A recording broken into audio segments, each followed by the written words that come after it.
Hello प्यारे बच्चों। हम लोग लास्ट लेक्चर में डायमेंशन एनालिसिस पर बात कर रहे थे। उसके कंसेप्ट हमें बता दिए थे। अब आपको उस बेस पे हम क्वेश्चन बताते हैं। उस बेस पे आपको क्वेश्चन और थोड़ा सा न्यूमेरिकल प्रॉब्लम को हम सॉल्व करते हैं, राइट। तो आप देखिए, एक क्वेश्चन देखिए। आपका क्वेश्चन ये है कि वैल्यू ऑफ जी की बात कर रहा है। क्वेश्चन है the value G in CGS system is 6.67 into 10 power minus 8 9 centimeter square or gram power minus 2. Calculate the value in SI units, है ना। ये आपका क्वेश्चन है। The value G in CGS system is 6.67 10 power minus 8 9 centimeter gram power minus 2. Calculate the value of in SI unit, है ना। ये कैसे हम सॉल्व करेंगे, कैसे हम जी की जो वैल्यू सीजीएस में कैसे कन्वर्ट करेंगे। आप देखो, फोर्स का जो आपके ग्रेविटेशनल फोर्स का फार्मूला क्या होता है, जी m1 m2 मास और दो ऑब्जेक्ट के बीच का डिस्टेंस, ये होता है। जी फाइंड करना है तो जी इक्वल टू क्या होगा आपका, ये क्रॉस प्रोडक्ट होगा F into R square m1 m2, ये हो जाएगा। अब इसका आप डायमेंशन निकालो, तो जी निकालोगे, फोर्स का डायमेंशन क्या होता है, एम एल टी माइनस 2 होता है, और डिस्टेंस का एल स्क्वायर, और मास का एम इंटू एम, दो मास है, ये एम एम कैंसिल, तो आपका क्या हो जाएगा, यहां हम कैलकुलेट करेंगे अगर, तो आपका जो आ जाएगा वैल्यू एम पावर माइनस 1, ये न्यूमरेटर में जाएगा, एल पावर क्यूब हो जाएगा, और टी माइनस 2 हो जाएगा, राइट। ये आपका डायमेंशन किसका आएगा, जी। अब इसी को हम क्या करेंगे, सीजीएस में भी डायमेंशन यही रहेगा आपका, और एसआई में भी यही रहेगा। तो हम प्रॉपर भी कैसे करेंगे इसको, देखिए ये डायमेंशन हम नोट कर लेंगे, इसका नीड होगा हमको सॉल्व करना। G equal to M power minus 1 L power 2 T minus 2, ये इसका डायमेंशन हो गया, कैपिटल जी का डायमेंशन हो गया। अब देखिए कैसे हम सॉल्व करेंगे इसको।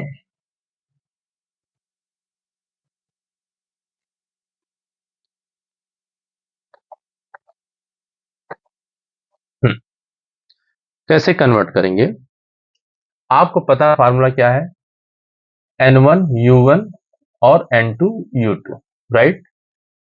ये आपका N1 U1 SI, और ये सपोज को SI हो गया है, CGS में कन्वर्ट करना है, या CGS में दिया है तो आपको SI यूनिट में फाइंड करना है।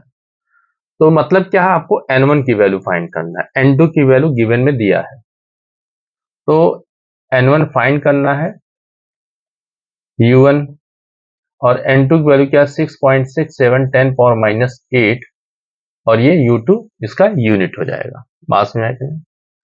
आप देखिए यहाँ क्या होगा, M1 ले लीजिए, L1 ले लीजिए और T1 ले लीजिए। M1 kg में हो जाएगा, और L1 आपका मीटर, और ये सेकेंड। इसका यूनिट निकालेंगे U1, क्या है इसका dimension, m power minus 1 l power cube T1। अब ये M1 L1 T1 इसके पावर के रिस्पेक्ट में सेम यूनिट हम बना लेंगे, क्योंकि यूनिट क्या है, डायमेंशन सेम है, तो यूनिट आपको क्या चलेगा इसमें, जहां आपका डाइन हो न्यूटन, जहां सेंटीमीटर मीटर, और जहां ग्राम हो केजी चलेगा, राइट। ये हमने एसआई में शो कर दिया, तो इसका यूनिट हो जाएगा इसी की डायमेंशन M1 पर पावर माइनस 1, और L1 पर पावर क्यूब, और T1 पर माइनस 2 सब पर T1 L1 और पावर चेक कर लेंगे जो आपका जनरल डायमेंशन ये आपका U1 फाइंड हो गया। फिर इसके बाद आप सीजीएस के लिए यूज करोगे M1 M2 लोगे, क्या हो, क्योंकि आप सीजीएस में ले रहे हो, यहाँ L2 हो जाएगा और यहाँ T2 हो जाएगा।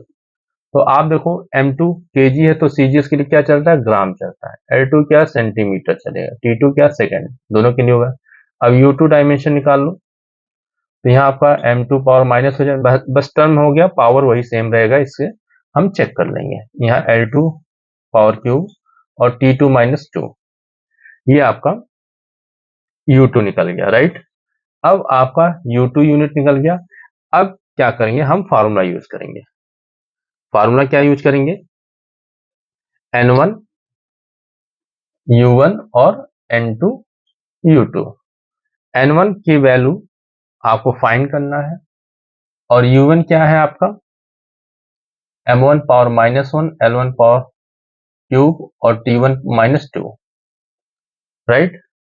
इसके बाद N2 है, N2 का वैल्यू गिवन में है, तो N2 की वैल्यू आपका 6.6710 इंटू -8 और यहाँ हो जाएगा आपका इंटू U2। U2 क्या है M2 पावर -1 और L2 पावर क्यूब और T2 माइनस 2, ये आप मल्टीप्लाई कर दोगे, है ना।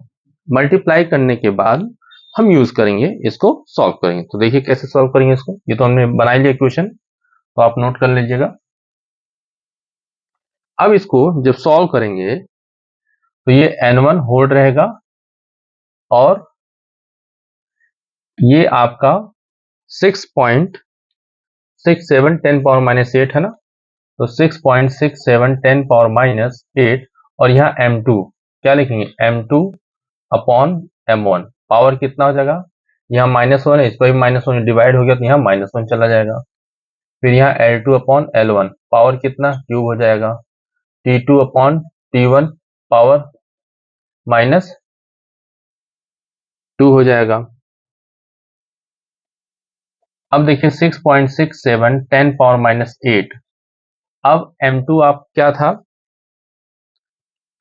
M2 आपका मास था लेकिन ग्राम के लिए था, क्योंकि M2 सीजीएस के लिए यूज किया था, यहाँ ग्राम हो जाए और यहाँ केजी था, राइट। आप ऐसे मेंशन कर लोगे।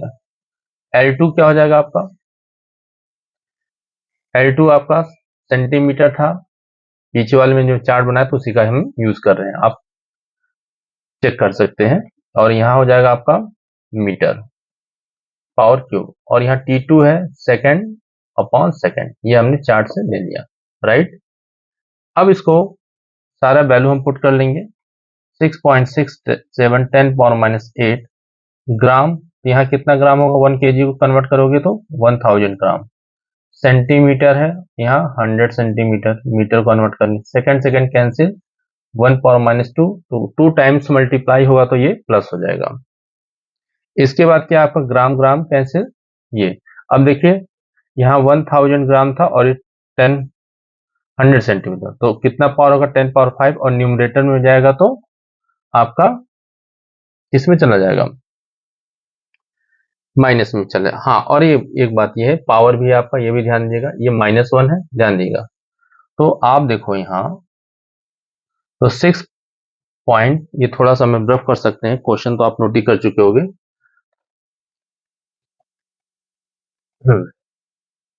तो N1 जो आएगा आपका 6.67 10 पावर -8, इस पर 10 पावर 1 था, 10 पावर 3 होगा, पावर -1 होगा तो आपका प्लस में चला जाएगा, ठीक है।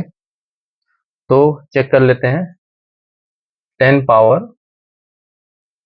आप ऐसे भी कर सकते हो कि ये 10 पावर 3 है, न्यूमरेटर में -3 है और इस पर पावर क्या था, -1, ऐसे भी कर सकते हो।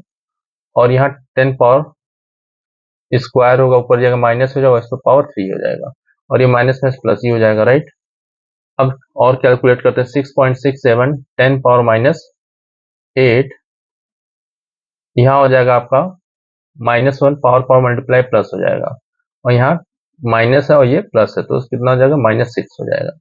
तो -6 में से 3 जाए तो क्या बचेगा, +3, तो -3 हो जाएगा। तो 6.67 10 पावर -8 10 पावर 3 और -6, 6.67 10 पावर -8 एंड 10 पावर -3। तो -8 और बेस सेम है तो पावर ऐड हो जाएगा, तो n1 तो कितना हो जाएगा आपका -8 -3 11 हो जाएगा। तो ये आपका देखिए साइन पता चल गया, n1 आपकी वैल्यू पता चल गया, यही आपका n1 वैल्यू हो गया। ठीक है, ये आपका आंसर। क्लियर, इसमें मेरे ख्याल से कोई डाउट नहीं होगा इस प्रॉब्लम में। Thank you.